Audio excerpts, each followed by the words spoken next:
Un gusto saludar a todos los hermanos y hermanas que están en sintonía a esta hora de la mañana, tal vez de la tarde o la noche, según la hora que usted esté mirando la lección. Domingo 4 de julio, un día muy especial para este servidor, pues este día Dios me da el privilegio de cumplir un año más y le agradezco al Señor que me haya apartado para servirle. Así que, siendo este día pues tan especial, solo le pido a Dios que me ayude a mantenerme siempre fiel a Él y que en este otro año yo pues le pueda servir con más ganas y sobre todo con mucho amor. Así que, hermanos y hermanas, sean bienvenidos y bienvenidas otra vez a este estudio que voy a realizar con mi hermano Tony. Ahora el hermano Carmelo no nos acompaña, pero el hermano Tony García, por la gracia de Dios, está aquí. Así que, hermano Tony, bienvenido. Gracias, pastor, y gracias a cada uno de ustedes, hermanos. Vamos a comenzar una escuela sabática más, la cual esperamos que sea de gran bendición para todos, porque es la palabra de Dios y donde quiera que se recibe hay bendición. Prepara tu corazón, hermano. Amén. Vamos a pedir la bendición del Señor, como siempre lo hacemos, orando. Así que, hermanos y hermanas, hermano Tony, por favor, se hace la oración. Sí. Gracias, Padre Celestial, porque nuevamente nos das este privilegio de abrir tu santa y bendita palabra. Amén. Tu Santo Espíritu, Padre, que sea el que nos la presente, que la transmita a cada oído, a cada persona que la va a escuchar, y que, Padre, tu libertad llegue a cada persona, porque tu verdad es la que nos hace libres. Así es. Cualquiera que sea el vicio, cualquiera que sea el problema, podamos confiar siempre en ti, Padre, porque tú eres un Dios vivo, un Dios que está siempre al tanto de tus hijos. Eres un Padre amoroso, Padre Celestial. Gracias porque nos das esa seguridad, porque tu palabra nos dice que aun cuando nuestra madre nos abandonare, con todo, tú estarás allí al cuidado de nosotros. Gracias, gracias en el nombre de tu Hijo amado, Cristo Jesús. Amén. Amén. Esta semana nosotros vamos a ver la importancia que tiene el que la iglesia posea claridad en cuanto a la doctrina, pues el título de la lección es Aclarando la Doctrina. Por supuesto, esto de tener claridad en la doctrina debe ser basado en un principio, y el principio está en el versículo de memoria. ¿Qué nos dice, hermano Tony? Sí, vamos a leer lo que nos dice en 1 Corintios 1:10. Dice: os ruego, hermanos, por el nombre de nuestro Señor Jesucristo, que habléis todos una misma cosa, y que no haya entre vosotros divisiones, sino que estéis perfectamente unidos en una misma mente y en un mismo parecer. Aquí nos está exhortando a que haya esa unidad, y para que haya esa unidad, como aquí mismo lo dice, se tiene que conocer lo mismo, que se está enseñando lo mismo, y como dijo el pastor, aquí se basa en principios de la doctrina sana, que no enseñemos una cosa y otros otra cosa con respecto a los fundamentos de la doctrina, que son los fundamentos de salvación. Y en eso debemos de estar unidos en una misma mente, hablar todos una misma cosa. Y esta lección nos habla de ello y la vamos a desarrollar conforme vayamos avanzando. El contexto de las palabras del apóstol Pablo aquí a los Corintios, pues uno lo puede mirar cuando ahí estaba Apolos por un lado, Cefas por el otro lado, el mismo Pablo y otros que decían nosotros somos de Cristo. Así que era una de partidos que habían surgido en la iglesia cristiana: el partido de Pablo, el partido de Apolos, el partido de Cefas y el partido de Cristo. Así que había en cierta manera pues una división, porque cuando hay así diferentes líderes y cada uno enseñando algo, la gente va a tender a seguir o a asimilar la enseñanza que cada uno pueda dar, y si es equivocada, entonces se pueden imaginar ustedes la división que eso puede traer. En ese sentido, Pablo aparece con estas palabras pidiendo de ruego, rogando que se hable una misma cosa, dice, que no haya divisiones. Así que, hermanos y hermanas, cuando hablamos de claridad en la doctrina, tiene que ser basado en este principio, en el principio de la unidad.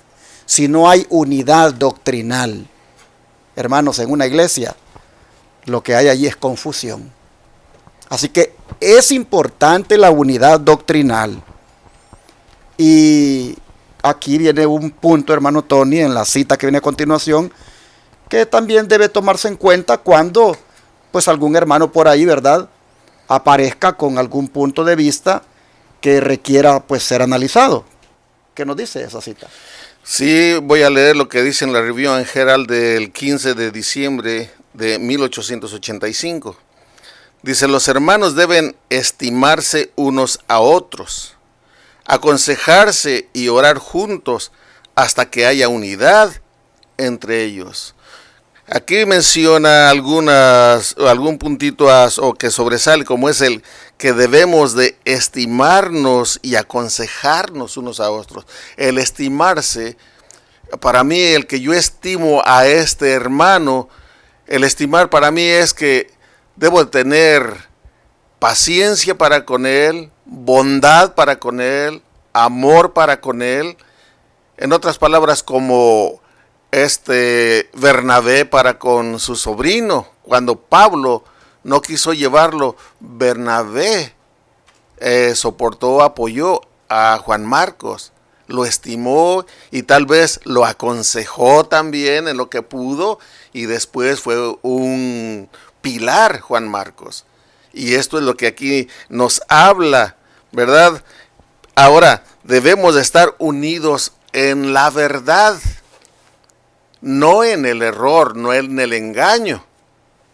Porque podemos, y lo sabemos, que se puede estar unidos en el error, ¿ve?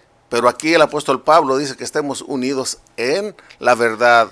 Y un ejemplo claro es el del apóstol Pablo, que una vez que fue llamado por el Señor, ¿ve?, él ya no estuvo más apoyando a los escribas, a los judíos, sino que les hablaba la verdad por amor y estaba unido con los demás hermanos. Ya no estaba unido con lo que ellos estaban haciendo. Y esto también es para tomarse en cuenta, hermanos. Y quiero leerte, hermano, lo que dice en Joyas de los Testimonios, el volumen 2, el capítulo 12, y es la página 80, párrafo 2. Dice: el apóstol exhortó a sus hermanos a manifestar en su vida el poder de la verdad que les había presentado, con mansedumbre y bondad. Dice así: con mansedumbre y bondad, tolerancia y amor, debían manifestar el carácter de Cristo y las bendiciones de su salvación. Hay un solo cuerpo, un espíritu, un Señor, una fe. Como miembros del cuerpo de Cristo, todos los creyentes son animados por el mismo espíritu y la misma esperanza. Las divisiones que haya en la iglesia deshonran la religión de Cristo delante del mundo y dan a los enemigos de la verdad ocasión de justificar su conducta. Las instrucciones de Pablo no fueron escritas solamente para la iglesia de su tiempo. Dios quería que fuesen transmitidas hasta nosotros. ¿Qué estamos haciendo para conservar la unidad en los vínculos de paz? ¿Qué estamos haciendo, hermano? ¿Estás criticando a tu hermano porque no piensa como tú? ¿O eres paciente, eres amoroso y estás orando por él, si es que ves claramente que está en el error? Sin duda, la iglesia primitiva se vio enfrentada a diferentes situaciones donde la doctrina fue necesario aclararla. Y eso no ha cambiado. constantemente surgen vientos de doctrina. Constantemente aparecen por ahí nuevos enfoques teológicos que se apartan de lo que es la verdad presente para este tiempo. Y es ahí donde también se tiene que aclarar. Este servidor siempre pues me ha gustado que en la iglesia nos mantengamos unidos en la doctrina. Y entiendo que por ahí alguien pueda tener alguna interpretación sobre algún punto. Pero si se sale de lo que como adventistas conocemos, verdad presente, bueno, personalmente le respeto, ¿verdad?, lo que pueda interpretar o entender, pero para que haya unidad en la iglesia teológicamente, pues yo le pido de que en este caso no estemos trayendo esto al púlpito, porque esto se sale ya de lo que es en sí la verdad presente, que como adventistas nosotros sabemos que existe para este tiempo. Miren, ¿cómo ven ustedes una iglesia que llegamos allí y allá tenemos un grupo de hermanos que creen que hay que seguir guardando las fiestas? Y aquí tenemos otro grupo de hermanos que creen que el Espíritu Santo no existe. Pero por allá tenemos otro grupito de hermanos que ya están alistándose para el 2031 porque Cristo viene en el 2031. ¿Cómo hacemos, hermanos, con estos tres grupos en la iglesia? ¿No ven ustedes que realmente allí no hay unidad doctrinal? Es ahí donde se requiere a veces que uno de líder tenga que aclarar. Personalmente tuve que preparar un día un mensaje sobre las fiestas, porque descubrí que algunos hermanos querían seguir guardando las fiestas que guardaba el Israel antiguo. Tuve que hacer un mensaje sobre eso y ahí está en el YouTube. Fiestas proféticas. Así está el título ahí del tema. Luego escuché que habían unos que decían que el Espíritu Santo no existe. Tuve que preparar un tema acerca del Espíritu Santo que ahí está en el YouTube. Escuché que decían que Cristo y el Espíritu Santo son lo mismo. Presenté otro tema que se llamaba Cristo y el Espíritu Santo. Luego escuché de que pues los periodos de tiempo de Daniel 12 son para el futuro. Tuve que preparar un tema. Y así he tenido a veces que buscar aclarar algún punto que tiene que ver con doctrina, porque pues una iglesia dividida, hermanos, teológicamente, unos creyendo una cosa y otros creyendo otra, pues nos salimos entonces, hermanos, ya de lo que el apóstol Pablo dice aquí. Hermanos y hermanas, vamos a unirnos en la doctrina. Eso es lo que hemos encontrado aquí en la introducción de la lección. Pero en una doctrina que sea saludable, una doctrina que sea basada en la verdad. Si aparece algún viento de doctrina, si aparece alguna doctrina que no va de acuerdo a la verdad presente, no nos podemos unir allí. Y tristemente, en estos tiempos modernos han aparecido teólogos moviéndose de los hitos, esos fundamentos que como adventistas heredamos desde 1844. Han aparecido unos teólogos moviéndose y enfocándose en unas formas modernas de interpretación. No podemos unirnos allí. Entonces, hermanos, se requiere que también como líderes, llámese pastores o ancianos, pues nos preocupemos por salvaguardar la unidad de la iglesia cuando se trata de la doctrina verdadera. Y vamos a entrar ya en materia para ver cómo temprano en la historia a la iglesia primitiva le apareció este problema. ¿Qué pasó, hermano Tony, con la iglesia primitiva cuando ciertos hombres promovieron una idea? Estos hombres eran judíos y la promovieron entre los cristianos. ¿Por qué esa idea causó disensión en la iglesia?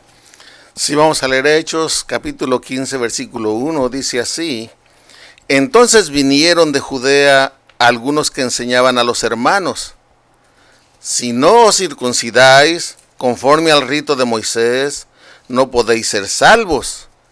Y también en Tito 1, 10 y 11 dice, porque hay aún muchos rebeldes, habladores, vanos y engañadores, especialmente los de la circuncisión, a quienes es preciso tapar la boca, que trastornan casas enteras, enseñando lo que no conviene por ganancia deshonesta.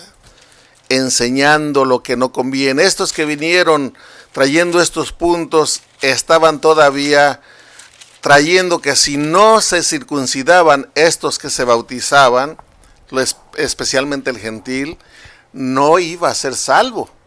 Tenían que circuncidarse para ser salvos. Porque como judíos, Abraham, recordemos que Dios le había dado el rito de la circuncisión para formar parte de su pueblo. Pero ya todo esto, el apóstol Pablo lo explica ampliamente, que en Cristo Jesús ni la circuncisión ni la incircuncisión valen, sino la fe en nuestro Señor Jesucristo.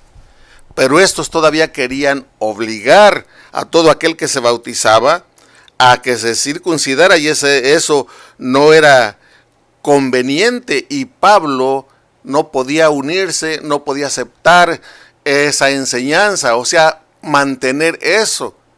¿Por qué razón? Porque ya Cristo Jesús ya había pagado el precio de nuestra culpa. Él era nuestro Cordero de Dios que fue sacrificado por nosotros, y esos sistemas habían quedado caducos. No cabe duda que los cristianos judíos, porque recuerden ustedes que la iglesia cristiana comenzó con gente judía convertida al cristianismo. Es más, hubieron fariseos que se convirtieron al cristianismo. Entonces, de alguna manera, pues estaban arraigados a sus costumbres, a sus tradiciones y a la ley ceremonial. Cuando aparecen gentiles convirtiéndose al cristianismo, nosotros miramos que también ellos vienen arraigados con sus ideas, con sus costumbres. Y Pablo, que tiene bien claro con Bernabé de que la ley ceremonial no tiene ya más razón de ser, no hay por qué seguirla, cumpliendo, y dentro de eso está la circuncisión.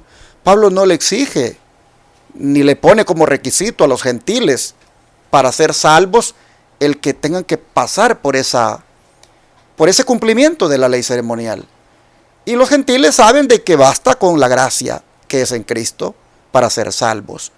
Así que tenemos por un lado entonces a los judíos cristianos que les preocupa que estos gentiles pues fácilmente se les esté diciendo que van a ser salvos cuando están menospreciando la ley ceremonial. Y ellos dicen, no, si ustedes quieren ser salvos, tienen que circuncidarse. ¿Por qué ellos se enfocaron en la circuncisión? Porque la circuncisión era la señal de que una persona había hecho pacto con Dios. Una persona circuncidada prácticamente mostraba que era una persona que se consagraba al Señor. Dios lo estableció, Dios lo requirió. Dios dijo que a todo varón había que cortarle de el pene el prepucio. Una partecita ahí.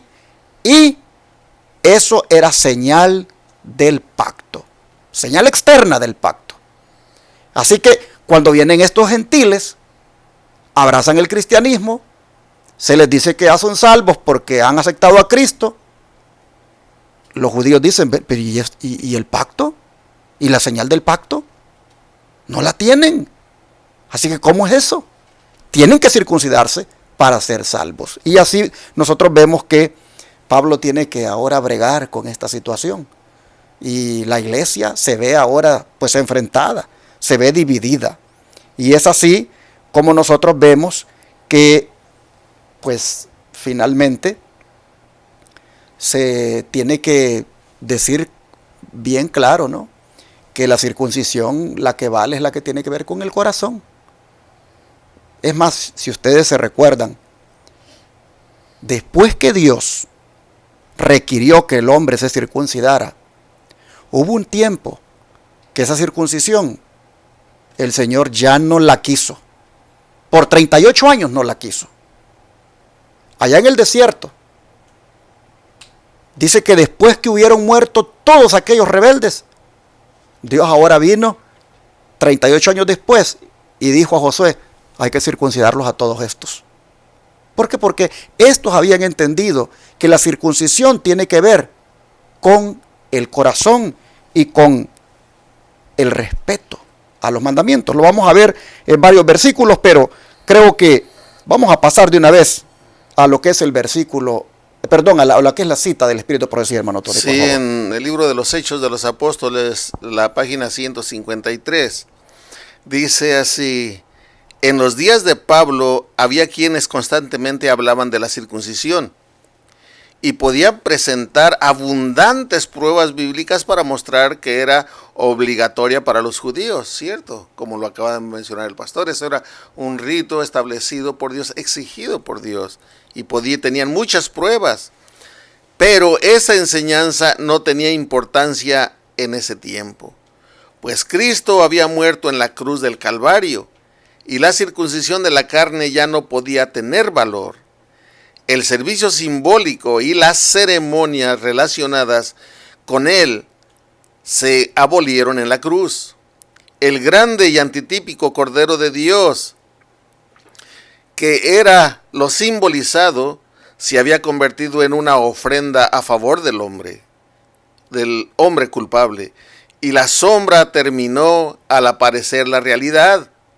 Pablo estaba procurando que los hombres comprendieran la gran verdad para ese tiempo, pero los que decían ser los seguidores de Jesús estaban completamente absortos en la enseñanza de la tradición de los judíos y en la obligación de la circuncisión.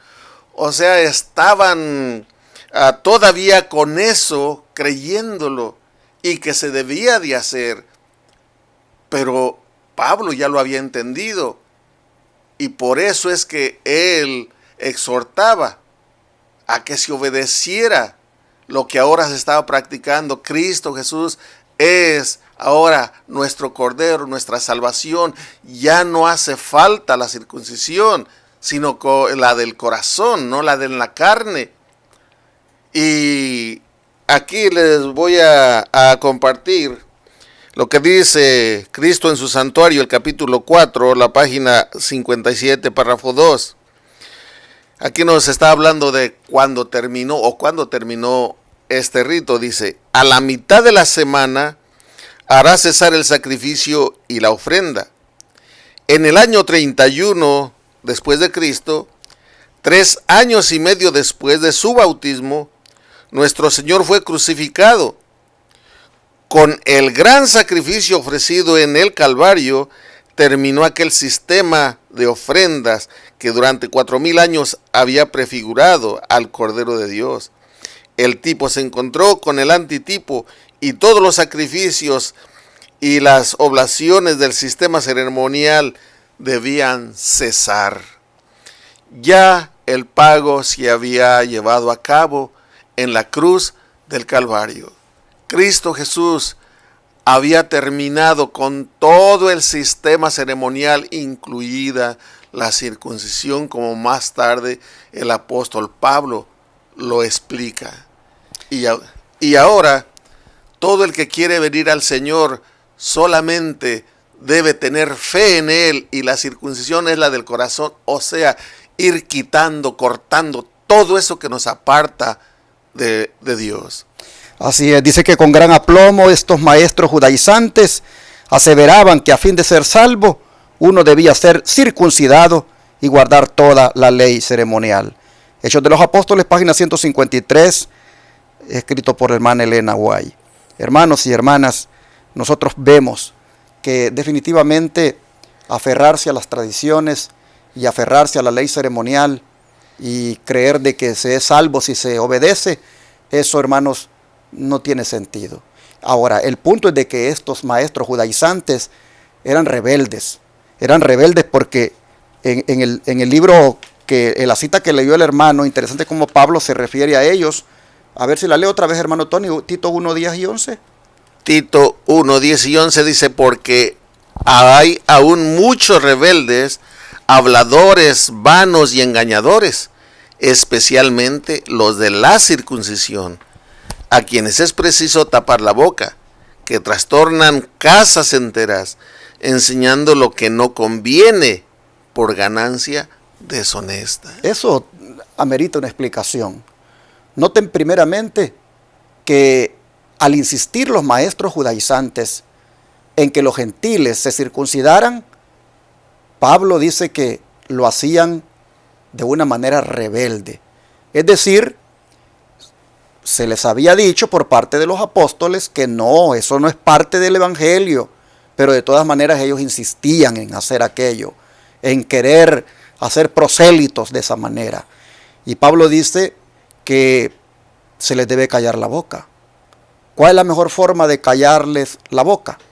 No dándoles el púlpito, no permitiéndoles que se dirijan a la iglesia, no permitiéndoles que traigan ese tipo de viento de doctrina a los hermanos, y tampoco recibirlos en las casas para que dizque vamos a estudiar la Biblia, para profundizar, porque dice que arrastran, trastornan las casas, trastornan las familias, y tienen algo en especial, y es que predican por ganancia deshonesta. Es decir, ellos acomodan el mensaje de una forma que puedan, si es posible, hasta captar dinero, que haya gente que les financie.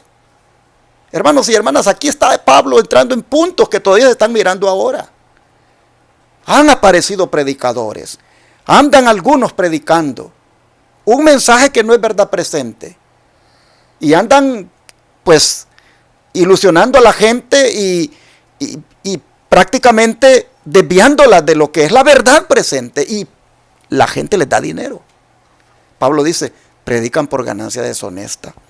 Hermanos, creo que este problema con el cual la iglesia está bregando acá, su primera, podríamos decir, controversia relacionada con la doctrina, pues nos dice a nosotros que no ha sido fácil, y por eso la lección se llama Aclarando las Doctrinas, porque esto le dio problema a la iglesia. Pero, hermano Tony, ¿qué le parece si leemos unos versículos que pueden ayudarle a nuestros amables televidentes y radioyentes a mostrarles que los cristianos hoy en día también estamos circuncidados?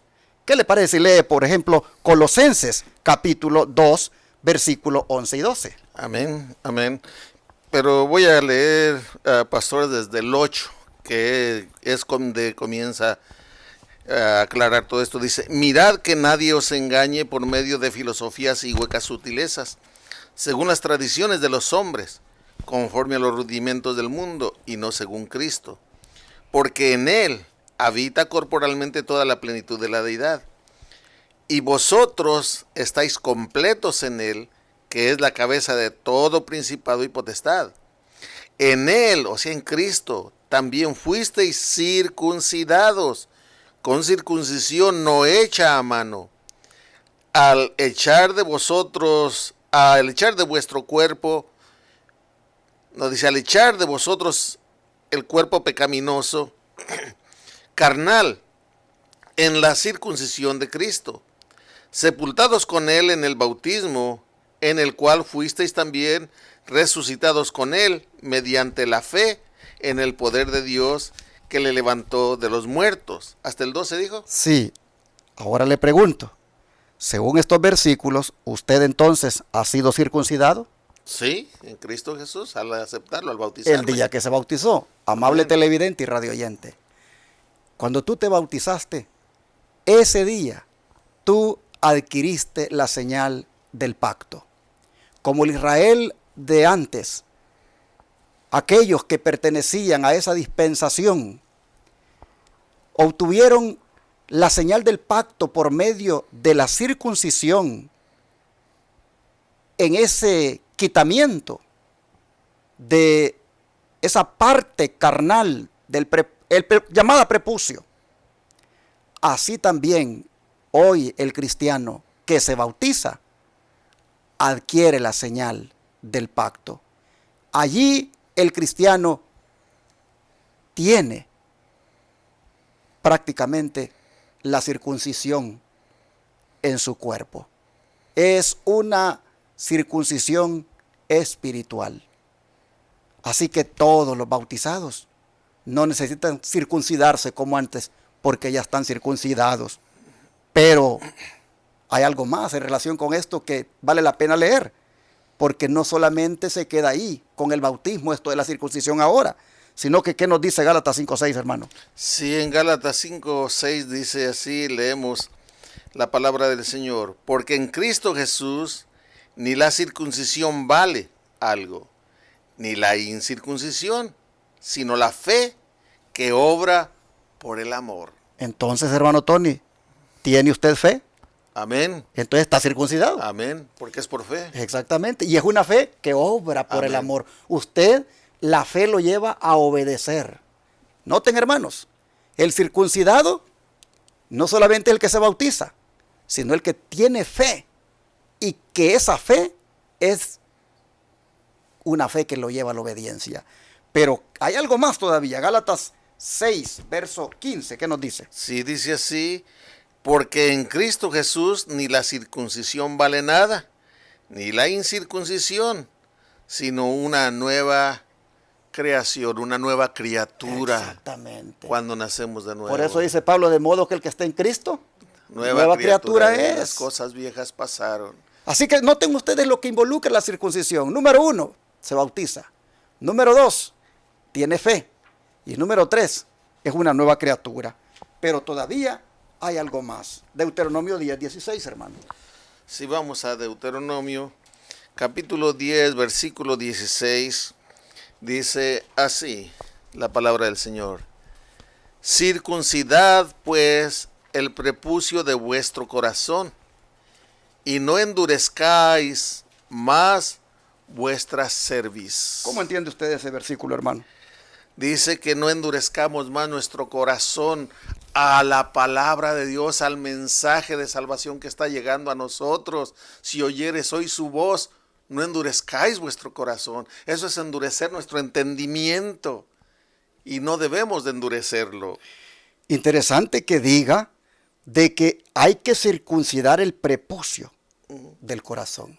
O sea, todo lo malo de nuestra mente, Exactamente. cosas malas que hemos venido haciendo, pecados que tenemos, todo eso debemos de La quitarlo. circuncisión tenía que ver con una cortadura de una parte, como dije, de el pene del hombre, el varón. Y esa partecita de carne había que cortarla y quitarla. Dice Dios, circunciden su corazón. Quítense o córtense de su corazón toda esa carnalidad, todo eso que tienen que es pecaminoso, como son los adulterios, las fornicaciones, el orgullo, la avaricia, el egoísmo y todo lo que le han dado cabida allí. Circunciden el corazón, corten esas carnalidades de allí. Hermanos y hermanas, solo podemos conseguirlo primero viniendo a Jesucristo. Solo podemos lograrlo, hermanos, si Cristo hace esa cortadura, si Cristo nos circuncida. Pero se dan cuenta cómo la circuncisión involucra mucho más que bautizarse, involucra mucho más que tener fe, involucra mucho más que ser una nueva criatura. Involucra también esto, hermanos, el tener un corazón limpio. Y puede ser limpiado por medio de la sangre de Cristo. Pero para cerrar este punto, yo quisiera que ahora le pongas atención, hermano, hermana. Tú que ya te bautizaste y que crees que por eso ya estás circuncidado. Tú que tienes fe y que crees que ya estás circuncidado. Tú que por la gracia de Dios ya eres una nueva criatura y crees que por eso estás circuncidado. Estás creyendo bien porque la Biblia así lo dice. Tú que por la gracia de Dios, pues tienes tu corazón limpiado y lavado por la sangre de Cristo y crees que por eso ya estás circuncidado. Estás creyendo bien porque así lo dice la Escritura. pero te hace falta algo. Te hace falta algo para que estés completamente circuncidado. Y eso es lo que dice Pablo en 1 Corintios 7:19, hermano Tony. Sí, vamos a leer lo que la palabra de Dios nos dice que nos hace falta para estar completamente circuncidados, o sea, quitado todo eso malo de nosotros que nos aparta de Dios. Dice así: la circuncisión, hablando del cuerpo, nada es, y la incircuncisión nada es, sino el guardar los mandamientos de Dios. ¿Qué le parece? Amén, sí. El que esté la persona circuncidada en lo físico, en el cuerpo, no es nada, nada es. No te estorba para la salvación. Igual que si estás circuncidado, eso tampoco te salva el estar circuncidado. ¿Me entiendes? Estamos hablando físicamente, hermano, en lo corporal, sino que añadido a todo lo que ya el pastor estuvo mencionando, ve que implica la circuncisión, ahora es el guardar los mandamientos de Dios. Y aquí es donde yo te hago un llamado, hermano, que eres de la iglesia que sea. Si tú te has gozado hasta ahora porque te has bautizado, si tú te has gozado hasta ahora porque tienes fe, si te has gozado hasta ahora porque eres una nueva criatura, si te has gozado hasta ahora porque tu corazón ha sido limpiado y lavado en la sangre de Cristo, pero no estás guardando los santos mandamientos de Dios, todavía te está haciendo falta para que digas: estoy circuncidado completamente. Y lo que te está haciendo falta es guardar los mandamientos de Dios. Pues claramente dice ahí: la circuncisión nada es, y la incircuncisión nada es, sino el guardar los mandamientos de Dios. Nada es. Todo lo que hemos dicho, si tú no te comprometes en guardar los mandamientos de Dios. Por eso es que es necesario, y lo decimos aquí por estos medios de comunicación casi todos los días: hermanos y hermanas, respetemos la santa ley de Dios. Esa ley de Dios que Él escribió con su propio dedo en 2 tablas de piedra, entre los cuales está el guardar el santo sábado. Los que respeten, dice Pablo, esos mandamientos de Dios, esos, dice, están circuncidados. Así que, amable televidente y radio oyente, no esperes más. Y si te hace falta esto, entra, ¿qué te parece?, por este camino de la obediencia. Y así, de esa manera, la señal del pacto es para ti. Y eso dice que tú estás debidamente consagrado a Dios y le perteneces a Dios. ¿Qué te parece si oramos por esto? ¿Qué te parece si le pedimos al Señor que nos circuncide de una manera completa, con todo lo que involucra? ¿Oramos por eso? Vamos a orar. Padre nuestro que estás en los cielos, te agradecemos, Señor, por mostrarnos cómo pues debemos buscar primeramente la unidad en la iglesia y no estar dividiéndonos por doctrinas equivocadas, por creerlas o por propagarlas. No estar dividiéndonos por eso, Señor, como pueblo, sino que más bien podamos mantenernos siempre unidos, pero unidos en la verdad, en una doctrina clara, sana. Gracias por hacernos ver esto, Señor. Pero también gracias por presentarnos este caso que se dio en tu iglesia, como es el de haberse dividido la iglesia por la circuncisión, porque se exigía a algunos para lograr la salvación. Y eso era un engaño. Eso no era posible, porque eso era negar prácticamente el sacrificio de Cristo. Eso era, Padre, negar que se había cumplido ya en tu venida todo lo que apuntaba en la ley ceremonial. Señor, al ver nosotros ahora que eso era un engaño, pero que la verdadera circuncisión en este tiempo involucra lo último que hemos mencionado. Quiero pedirte, Señor, que los amables televidentes y radioyentes y nosotros mismos acá busquemos esa circuncisión todos los días. Es decir, esa que tiene que ver con el habernos bautizado, con el ser nuevas criaturas de verdad, con el tener fe, fe que obra, y también con el tener un corazón limpio, pero sobre todo, con que también guardemos tus santos mandamientos. Amén. Sabiendo, Padre, que todo esto involucra la verdadera circuncisión de hoy, te pedimos que nosotros podamos andar circuncidados todo el tiempo, tomando en consideración estos puntos que tú nos has enseñado ahora. Gracias, Padre, por tu palabra. Ayúdanos a mantenernos circuncidados. Ayúdanos a mantenernos, Señor, con fe, como nuevas personas cada día, como lavados y limpiados en nuestros corazones por la sangre de Cristo. Ayúdanos a mantenernos, Señor, respetando tu santa ley, obedeciéndolos y viviéndolos en nuestra vida. Te lo pedimos, Padre, que así sea, en el nombre de Jesús. Amén. Amén.